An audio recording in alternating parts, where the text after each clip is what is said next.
nenek baru dikarunia anak. Para malaikat datang memberitahu bahwa Ibrahim akan dikaruniai anak oleh Allah. Para malaikat ini datang menjelma sebagai manusia. Ibrahim pun menyambut para tamu ini, bahkan memberi hidangan yang sangat-sangat istimewa.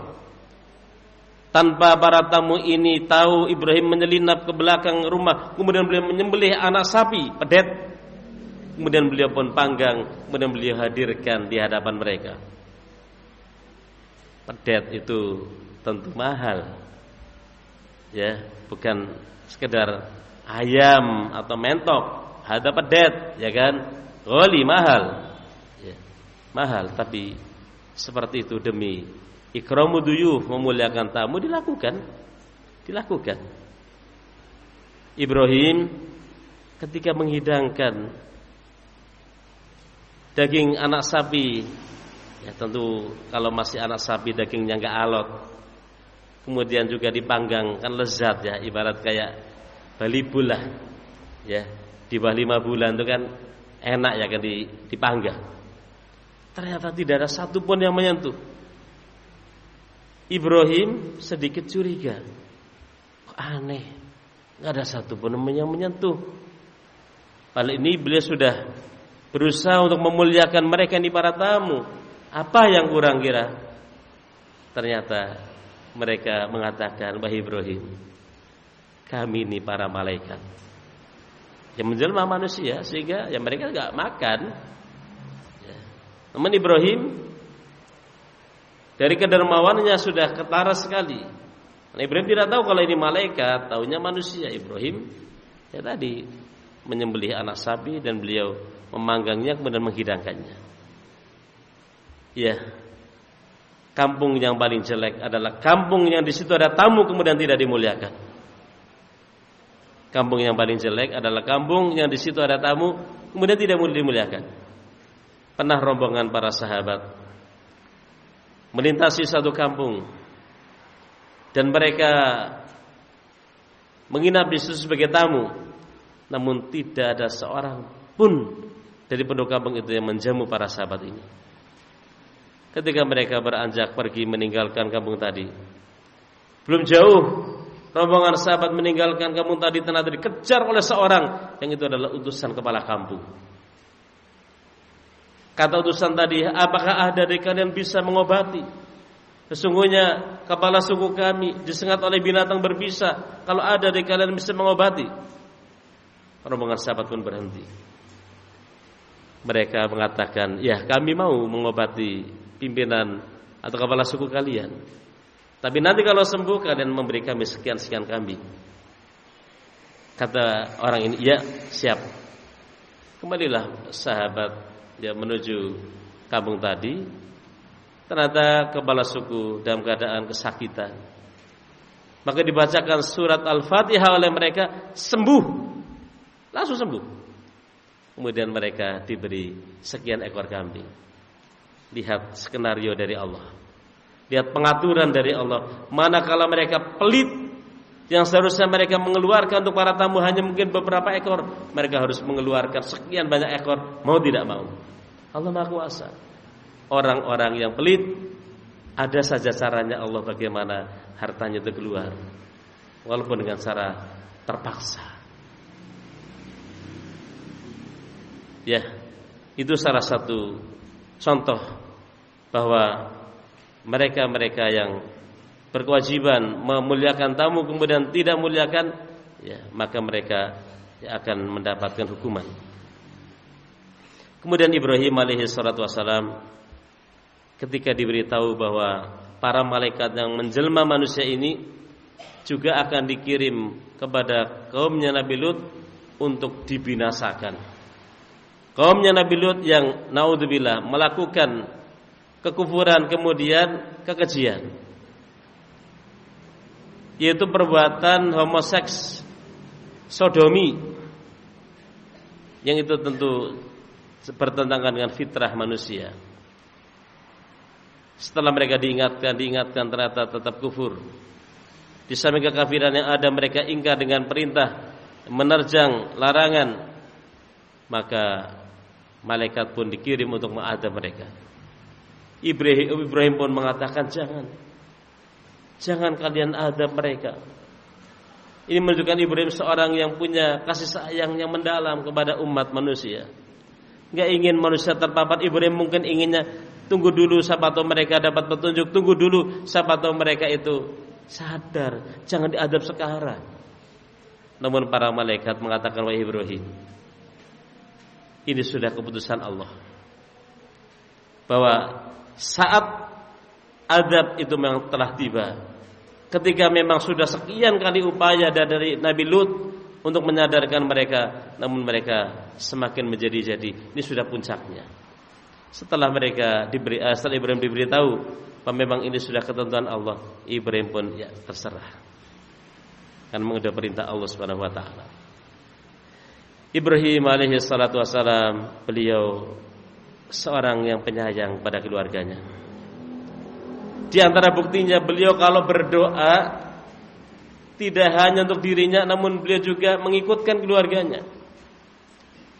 Ya, kalau Anda baik wahai saudaraku, tolong Anda juga doakan keluarga Anda, anak istri Anda, bapak ibu Anda, kakek nenek, cucu Anda, semoga mereka juga dalam kebaikan.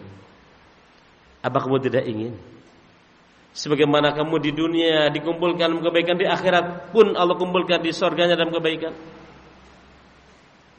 Ibrahim kalau berdoa, beliau memohon pada Allah kebaikan untuk dirinya dan untuk keluarganya. Ketika Ibrahim dinobatkan menjadi imam, pemimpin bagi manusia, panutan bagi manusia, Ibrahim teringat anak cucunya. Ibrahim pun mengatakan, wa min dzurriyyati, ya Allah, demikian pula anak cucuku ya Allah, jadikan mereka para teladan. Ibrahim alaihi salatu wassalam, di antara doa yang beliau panjatkan, wajnubni wa baniya an na'budal asnam. Ya Allah, jauhkan aku dan anak keturunanku dari menyembah berhala. Anda kalau berdoa memohon kepada Allah SWT, ikutkan keluarga Anda juga dalam doa Anda. Doakan Anda dan keluarga Anda, doakan kebaikan. Karena mereka orang yang terdekat dengan kamu, orang lebih berhak mendapatkan kebaikan dari kamu. Nah iya, kalau terhadap keluarga saja kita pelit untuk mendoakan kebaikan, lalu kayak apa terhadap yang lainnya? Anda kalau baik, tolong jangan sendiri, doakan juga keluarga Anda supaya mendapat kebaikan. Hadirin wal hadirat rahimani wa rahimakumullah. Ibrahim alaihi salatu wassalam berkali-kali menghadapi perdebatan sengit dengan penguasa yang zalim. Pernah suatu saat Ibrahim didebat oleh penguasa yang zalim. Wahai Ibrahim, kalau kamu mengaku Tuhan kamu bisa menghidupkan dan mematikan, saya pun bisa. Saya ini raja, bisa menghidupkan, bisa matikan. Ada dua orang waktu itu dikeluarkan dari penjara. Yang kedua-duanya sebenarnya sudah divonis mati. Salah satunya dipenggal oleh raja. Ibrahim, saya bisa matikan. Yang satunya dilepas, Anda bebas. Kata dia, Ibrahim, saya bisa menghidupkan. Tentu percontohan yang sangat menggelikan. Ya. Pertunjukan yang sangat menggelikan. Namun sampai disitulah memang otaknya orang kafir, dangkal. Kata Ibrahim, Taruhlah kamu bisa menghidupkan dan matikan dengan cara seperti itu. Namun Tuhan saya menerbitkan matahari dari arah timur dan menenggelamkan di arah barat. Tolong kamu terbitkan matahari dari arah barat. Fabuhital ladzi kafar. Orang kafir pun terbungkam, mati kutu, gak bisa ngomong apapun. Ya, sesungguhnya kekuasaan ilmu mengalahkan kekuasaan kerajaan. Orang bisa diberi oleh Allah ilmu dan hujah, dia bisa mengalahkan kekuasaan duniawi yang dimiliki oleh para raja.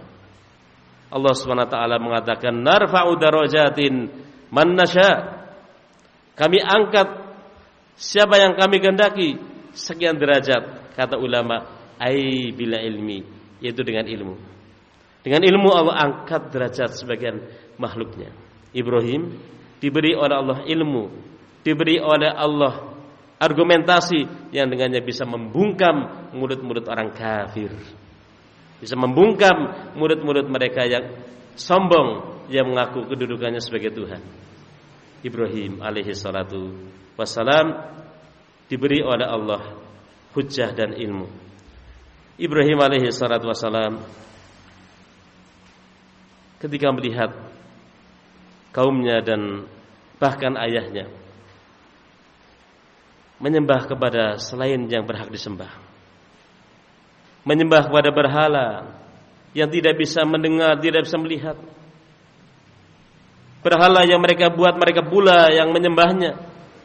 Ibrahim dengan penuh kelembutan mengajak sang ayah untuk meninggalkan seperti itu, untuk beribadah kepada Tuhan yang mencipta langit dan bumi, pada Tuhan yang mengatur alam semesta, yaitu Allah Subhanahu wa taala. Ibrahim mengatakan, ya abadi, lima ta'budu ma la yasma'u wa la yubsiru wa la yughni 'anka syai'a. Wahai ayah, kenapa ayah menyembah sesuatu yang tidak bisa mendengar, sesuatu yang tidak bisa melihat, dan sesuatu yang tidak bisa memberi manfaat pada ayah sedikit pun? Wahai ayah, sungguh telah datang pada saya ilmu. Ayah, ikuti saya. Saya akan tunjuki ayah kepada jalan yang lurus. Wahai ayah, janganlah kamu menyembah setan. Karena hakikat orang yang menyembah berhala, dia sedang mengikuti bisikan setan. Berarti dia menyembah siapa? Setan. Setanlah yang membisikkan orang untuk menyembah berhala. Berarti ketika dia menyembah berhala, berarti menyembah setan. Sesungguhnya setan, wahai ayah, makhluk yang ingkar kepada Allah. Dengan penuh kelembutan, dengan penuh kasih sayang. Ternyata sang ayah emosi, sang ayah marah dengan mengatakan, wahai Ibrahim, kamu benci dengan Tuhan-Tuhan saya. Kalau kamu tidak berhenti dari mengajak kepada agama kamu, akan saya balang kamu dengan batu, akan saya lempar kamu dengan batu. Pergi kamu. Ibrahim ketika diusir oleh ayahnya, Ibrahim dengan penuh kelembutan, penuh kasih sayang, mengajak sang ayah mendapat hidayah supaya kembali pada jalan yang benar. Tapi ayahnya justru mengancam akan melempar Ibrahim dengan batu dan mengusir Ibrahim. Ibrahim pun masih tetap memberikan kasih sayang pada ayahnya. Ibrahim mengatakan, sa'astaghfirulaka rabbi. Ayah, Ibrahim akan memintakan ampun untuk ayah. Seorang nabi yang betul-betul menjadi teladan. Tidak kemudian Ibrahim alaihi salatu wassalam mendoakan kejelekan untuk ayahnya. Hancur kamu ayah, mati kamu ayah, binasa kamu. Tidak. Ibrahim mengatakan, sa'astaghfiru laka rabbi. Ayah, Ibrahim akan memintakan ampun untuk ayah. Luar biasa. Telah dari seorang nabi, ketika dia berdakwah dan mendapatkan penentangan, mendapatkan permusuhan, namun tidak keluar kecuali kata-kata yang bijak, kata-kata yang hikmah, kata-kata yang menyejukkan. Hadirin rahimani wa rahimakumullah. Kisah Ibrahim tentu panjang. Tidak mungkin pada waktu yang singkat seperti ini kita bisa mencakupnya. Namun sekiranya apa yang tadi sudah kita sebutkan dari sekelumit perjalanan hidup Nabi Ibrahim alaihi salatu wassalam, sekiranya kita bisa mengambil ibrah dan faidah, menjadikan beliau sebagai teladan, sebagai seorang yang siap untuk melaksanakan perintah Allah baik dalam suka atau duka, seorang yang memiliki belas kasihan kepada umat manusia, seorang yang ketika berdoa tidak hanya memikirkan dirinya namun juga memikirkan keluarganya dan orang lain, seorang yang tidak pelit dengan hartanya, seorang yang memuliakan para tamu bahkan dengan menyuguhkan suguhan yang nilainya mahal. Ibrahim alaihi salatu wassalam, beliau membenci kepada kemusyrikan dan orang-orang yang berbuat kemusyrikan. Karena memang Allah dan Rasulnya benci, maka apapun yang Allah dan Rasulnya benci, Ibrahim pun membenci. Apapun yang Allah dan Allah SWT mencintainya, Ibrahim pun mencintainya. Seperti itu sifat seorang mukmin yang sejati, seiring, selaras, sejalan dengan apa yang Allah Subhanahu wa ta'ala gariskan. Ini yang bisa saya sampaikan. Wallahu ta'ala a'lam bishawab. Semoga Allah Subhanahu wa ta'ala memberikan petunjuk pada kita untuk bisa mencontoh, meniru dan meneladani Nabiullah Ibrahim alaihi salatu wassalam. Karena orang yang mencintai satu kaum, maka dia nanti di hari kiamat akan dikumpulkan dengan kaum tersebut. Kalau kita mencintai orang-orang yang baik, semoga kita di surga akan dikumpulkan dengan orang yang baik. Semoga kita akan dimasukkan dalam surga bersama orang yang baik, meskipun kita belum bisa beramal seperti amal mereka. Ini wallahu ta'ala a'lam bishawab. Subhanakallah bihamdika asyhadu an la ilaha illa anta astaghfiruka wa atubu ilaik. Wassalamualaikum warahmatullahi wabarakatuh.